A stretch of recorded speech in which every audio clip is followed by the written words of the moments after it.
प्रिय श्रोता बंधु प्रभु श्रीकृष्ण पवित्र नाम आपन को शुभेच्छा। पवित्र बाइबल माथिलिखित सुसमाचार 15 अध्यायर 1 और 2 पदरे आमपर पाठ करूँ।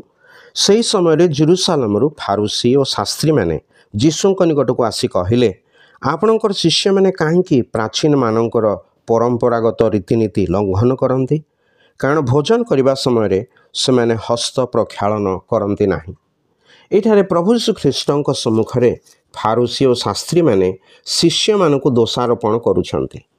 ईश्वर आदम को अर्थात प्रथम मनुष्य को गोटे निर्दिष्ट वृक्षर फल भोजन न करने को आज्ञा देइथिले, किंतु शैतान प्रवंचन पड़ी मनुष्य से ही फल भोजन करी ईश्वर विरुद्ध में पाप कला, जार परिणाम आत्मिक एवं शारीरिक मृत्यु अटे। आउ जेतेबेले ईश्वर मनुष्य को पचारे, तुम्भे कि से वृक्षर फल भोजन करिअछ?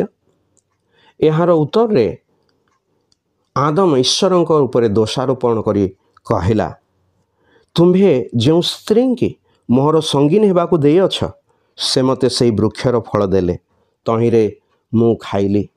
अर्थात मनुष्य जड़े अन्यर उपरे दोषारोपण करिबा पापर परिणाम अटे।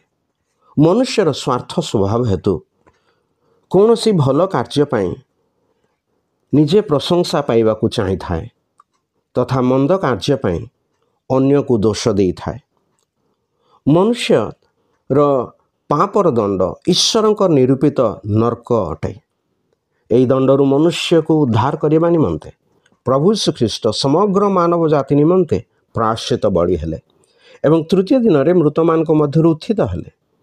यही परित्राणर पथ उन्मुक्त कले।